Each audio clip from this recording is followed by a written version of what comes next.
بسم اللہ الرحمن الرحیم۔ ڈیئر ٹرینیز، آج جو ہم سبق پڑھیں گے اس کا موضوع ہے پتنگ بازی۔ پتنگ بازی ایک خاص اور قدیم براعظم ایشیا کا ایک تہوار ہے جو تہوار کے طور پر منایا جاتا تھا۔ ہندوستان اور پاکستان میں اب بھی یہ بہت جوش و خروش کے ساتھ منایا جاتا ہے، جبکہ اب تو پتنگ بازی پوری دنیا میں ہو رہی ہے۔ پاکستان میں اکثر علاقوں میں، خصوصاً پاکستان کے صوبہ پنجاب اور لاہور میں، اس کا انعقاد جو ہے وہ موسم بہار میں کیا جاتا ہے اور بڑے شوق کے ساتھ لاہور کے جو لوگ ہیں وہ اس کو مناتے ہیں۔ جوں جوں آبادی میں اضافہ ہوتا گیا، پہلے یہ جو کھیل تھا یہ زیادہ تر پارکوں میں، کھلی جگہ پر اور گراؤنڈ وغیرہ میں یہ کیا جاتا تھا، پتنگ بازی کی جاتی تھی۔ بعد میں یہ گلی محلوں میں اور گھروں کی چھتوں تک محدود ہو گیا، جس کی وجہ سے آئے روز انسانی جانوں کا ضیاع ہوتا ہے۔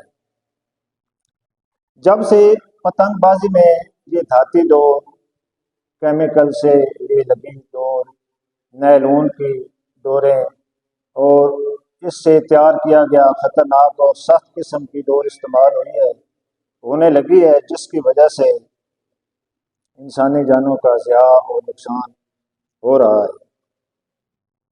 پہلے یہ جو کھیل ہے یہ بڑی خوشیوں کا، اس میں خوشیاں منائی جاتی تھیں اور یہ ایک تہوار کی اہمیت اختیار کر گیا تھا، لیکن اب یہ کھیل ایک خونی کی شکل اختیار کر گیا ہے۔ اس صورتحال کو مد نظر رکھتے ہوئے حکومت پاکستان نے قانون سازی کی اور صوبہ پنجاب میں 2001 میں پتنگ بازی آرڈیننس کا نفاذ کیا گیا، جس کے تحت صوبہ میں دھاتی ڈور، نیلون کی ڈور، تندی تار اور اس میں جو کیمیکل خطرناک شیشہ رگڑ کے اس کو دھاگے پر چڑھایا جاتا ہے، اس کے استعمال پر پابندی عائد کر دی گئی۔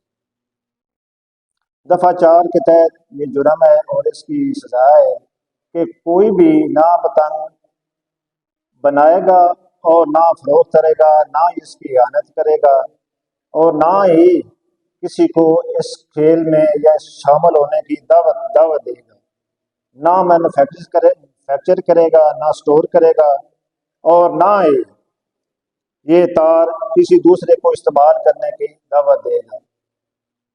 اس کی روک تھام کے لیے آج کل جو ہے وہ جدید ٹیکنالوجی استعمال کی جا رہی ہے، جس میں ڈرون کیمراز کے ذریعے پتنگ بازوں کی تصاویر بنائی جاتی ہیں اور ان کو ویڈیو کے ذریعے شناخت کر کے ان کو گرفتار کیا جاتا ہے۔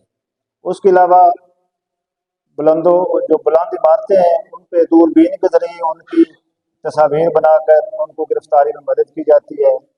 اور آج کل جو لوگ جو ہیں وہ اپنے گھروں کی چھتوں پر اور مارکیٹ کی اونچی چھتوں پر جو کرتے ہیں، وہاں پر سیڑھیاں لگا کر ان کو گرفتار کر کے ان کے خلاف کارروائی کی جاتی ہے۔